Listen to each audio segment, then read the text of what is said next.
Hi friends, this is Vincent. நம்ம சேனலுக்கு உங்களை அன்புடன் வரவேற்கிறேன். நம்ம சேனல் வந்து பார்த்தீங்கன்னா உங்களோட கெரியரை செட் பண்ணுறதுக்காக தான் இன்ஜினியரிங் சம்மந்தமாக நிறைய வீடியோஸ் வந்து உங்களுக்காக ரெகுலராக நம்ம கொடுத்துட்டே இருக்கோம். நீங்கள் நம்ம சேனலை ரெகுலராக ஃபாலோ பண்ணுங்கள். எந்தவித அரியர் இல்லாமல் நீங்கள் நல்லபடியாக கிளியர் பண்ணுறதுக்கு நம்ம சேனல் வந்து கண்டிப்பாக உதவும். நம்ம சேனலை சப்ஸ்கிரைப் பண்ணலாம், சப்ஸ்கிரைப் பண்ணுங்க. நம்ம சேனலோட வாட்ஸ்அப் குரூப்பில் ஜாயின் பண்ணிடுங்க. வாட்ஸ்அப் குரூப்போட லிங்க் டிஸ்கிரிப்ஷன் பாக்ஸில் இருக்குது. ஓகே ஃப்ரெண்ட்ஸ், அதாவது ப்ரொஃபஷனல் இங்கிலீஷ் பேப்பர் 1 வந்து ஈஸியாக இருந்திருக்கும், பாஸ் பண்ணியிருப்பீங்க. சப்போஸ் சில ஸ்டூடெண்ட்ஸ் வந்து அதுலேயும் அரியர் வச்சுருப்பீங்க. அப்போ நம்ம ப்ரொஃபஷனல் இங்கிலீஷ் பேப்பர் அப்படின்னு சொல்லிட்டு நம்ம என்ன பண்ணக்கூடாதுன்னா, இங்கிலீஷ் தானே தமிழ் தானேன்னு சொல்லி நம்ம அசால்ட்டாக இருக்கக்கூடாது. ஏன்னா எல்லாத்தோட மார்க்குமே நமக்கு வந்து பெர்சன்டேஜில் ஆட் ஆகும் அப்படிங்கிறத நீங்கள் தெளிவாக நீங்கள் பார்த்துக்கணும். ஏன்னா 11th 12th படிக்கும்போது நம்ம வந்து தமிழ் இங்கிலீஷை சும்மா அசால்ட்டாக விட்டுருவோம். ஆனால் இங்கே அப்படி நீங்கள் பண்ணக்கூடாது. அதனால தான் நாம் என்ன பண்ணிக்கணும்னு சொல்லி பார்த்தீங்கன்னா, அதாவது இது வரைக்கும் நமக்கு போர்டு எக்ஸாமில், அதாவது செமஸ்டர் எக்ஸாமில் கேட்ட எல்லா கொஸ்டின்ஸுமே சரியா உங்களுக்காக எடுத்து ஒரே பிடிஎஃப் ஃபைலில் கொடுத்துருக்குறாங்க சரியா. அதனால் இது வந்து கண்டிப்பாக உங்களுக்கு ரொம்ப ரொம்ப ஹெல்ப்ஃபுல்லாக இருக்கும் சரியா.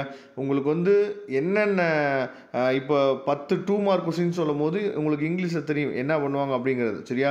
அந்த கிராமராக இருக்கட்டும், இல்லை வந்து அதாவது சில விஷயங்கள் எல்லாமே டென்சஸாக இருக்கட்டும் சரியா, நிறையா விஷயங்கள் எல்லாமே என்ன பண்ணுறாங்கன்னு சொல்லி பார்த்தீங்கன்னா, உங்களுக்கு வந்து அந்த 2 மார்க் கொஸ்டின் அப்படியே பிரித்து நமக்கு வந்து 1 மார்க்காக மாற்றி தான் நமக்கு வந்து கொடுக்குறாங்க. இப்போ இதில் வந்து பார்த்தீங்க அப்படின்னா, இந்த கொஸ்டின் வந்து எதில் கேட்டது இப்போ பாருங்கள், filling the blanks in suitable sense form of the verbs given the brackets சொல்லி கொடுத்துருக்காங்கல்ல.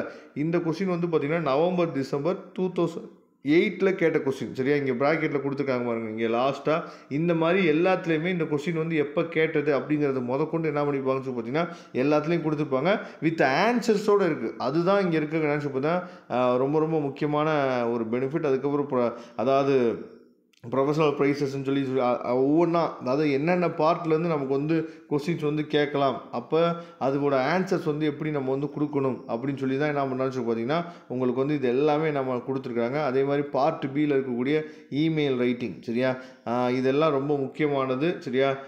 அதாவது நீங்கள் வந்து இப்போ உங்களோட இன்டர்னல் எக்ஸாம் எழுதிட்டு இருப்பீங்க, அது எல்லாத்துலேயுமே வந்து ரொம்ப முக்கியமாக என்னென்ன விஷயங்கள் இருக்கோ அது எல்லாமே இந்த பிடிஎஃப் ஃபைலில் இருக்குது. மொத்தம் 25 பேஜ் இருக்குது. இந்த 25 பேஜுமே ரொம்ப ரொம்ப முக்கியமான விஷயம். இந்த 25 பேஜை மட்டும் நல்லா நீங்கள் கவர் பண்ணிட்டீங்க அப்படின்னா ப்ரொஃபஷனல் இங்கிலீஷ் பேப்பர் 2 பற்றி நீங்கள் கவலையப்பட வேணாம். கண்டிப்பாக நீங்கள் நல்ல மார்க் வந்து ஸ்கோர் பண்ணிடலாம். இதோட பிடிஎஃப் லிங்க் டிஸ்கிரிப்ஷன் பாக்ஸில் இருக்குது, எடுத்து யூஸ் பண்ணுங்கள். தேங்க்யூ. நம்ம நெக்ஸ்ட் வீடியோ பார்க்கலாம்.